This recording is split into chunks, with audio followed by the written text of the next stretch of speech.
Welcome to Best of Reddit. Be sure to subscribe as we upload new content daily. Background. My cousin, 23, female, recently opened up her own salon. From a young age, she taught herself how to thread, wax eyebrows and developed an interest in makeup and hair. Everyone in our extended family would go to her before events and on a monthly basis for their threading, waxing, hair and makeup needs.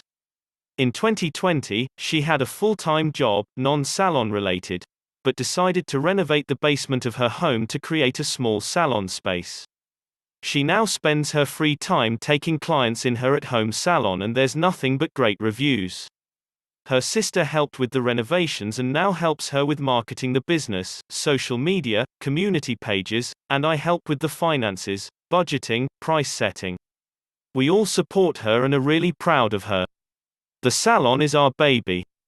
We're now in the middle of a pandemic and this greatly affected her salon business. As a result, she implemented safety measures and our small team made sure to keep up with COVID regulations in our city. This included having one customer inside at a time, doing temperature checks, making masks, face shields and gloves mandatory, wiping down the salon after each client, etc. Also, when our city was in lockdown, the salon was closed as it is not an essential service. Incident. Our city is once again in lockdown since the end of December to the end of January. The salon has been closed since the lockdown began. The salon's social media pages had been updated to let the current clientele know that the salon is closed. Now comes the Karen. Karen sees a community post from October detailing a discount that the salon was having on a certain package we offer. She comments on the post saying that she can't believe the salon is open in the middle of a lockdown when her salon has to be closed. This is important for later. Karen fails to notice that this post was made in October, when salons were allowed to operate as long as they followed safety regulations. Karen doesn't bother checking more recent posts indicating that the salon was closed. My cousin doesn't see her reply at this time. The next day, 2 police officers show up at my cousin's door while she's at a doctor's appointment. The officers ask for my cousin and my aunt lets them know that she's not home right now. My aunt does not speak English very well and lets the officers know that she would call my cousin and ask her to come home. Maybe the officers didn't believe her but they insisted on coming inside the home. My aunt had already called my cousin as she was worried. My cousin asked what it was about, but my aunt didn't know. My cousin then asked if they had a warrant for anything. When she found out they didn't, she told her mom not to let them come inside and that she would be there in about 20 minutes. My cousin began driving home when my aunt called her to let her know that they simply left. Hearing this, my cousin was less worried and decided to go grocery shopping as planned before heading home. Turns out, the officers came back half an hour later and once again demanded to see my cousin. My aunt called my cousin again and asked her to come home, but in the 20 minutes she took to come home, the officers were gone. They had left a card and asked her to call back. My cousin managed to get a hold of the officers and was told that someone had reported her business. They claimed that she was operating during the lockdown and they had proof.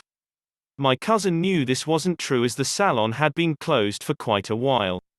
By now, my cousin had seen the comment from earlier and mentioned that she knew exactly what their so-called proof was, but the post in question was from October.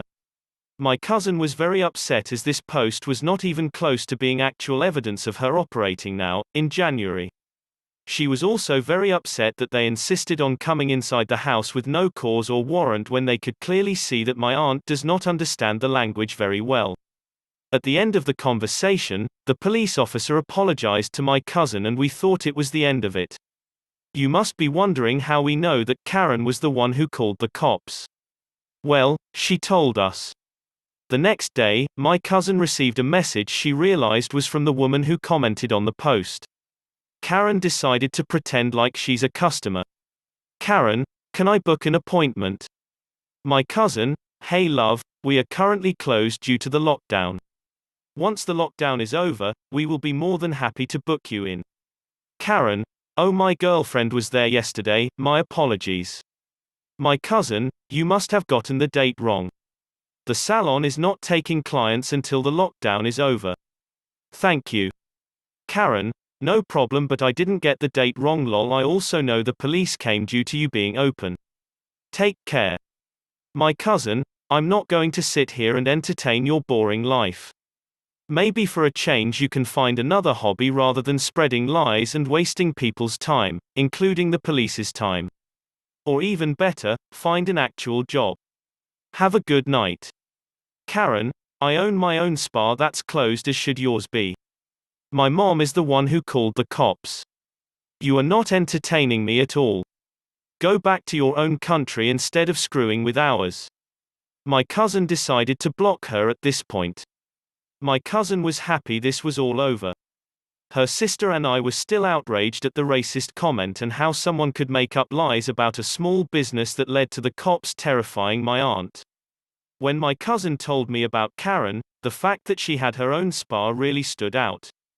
I did some digging. Revenge. Turns out Karen runs her own spa out of her house. Doing some more snooping, I found reviews from her clients on her business page that were posted on days that the city was under lockdown. The reviews could be from clients who received services before the lockdown and only now had a chance to write a review. To be sure, I found Karen's Instagram page. I decided to use her own trick against her. I created a new account with a generic name and followed her page so she couldn't see that I was related to my cousin. I then messaged her to ask about the prices for her services. Me. Hey, I love your pics. I was wondering how much you charge. Karen. Hey girl, thank you so much. What service are you after? Me. I'm really interested in the BB Glow facial. Karen. That's awesome. My biggest seller for sure. Normally it's $125, but it's on BOGO, so you pay for one session and get two. Me. That's such a great deal compared to others. When is your next available date? Karen. Where are you located? I can't have people come to me in lockdown, but I travel to my clients. Karen was not operating from her home location due to lockdown restrictions but was traveling to her clients' homes, which is still against regulations. I then made up a lie about my home not having adequate space and asked for her address so we could meet up at my friend's place somewhere between her and I's locations. She foolishly told me her address. During this time, I also tried joining other community groups that she was a part of. In one particular group, people in the community were promoting their small businesses.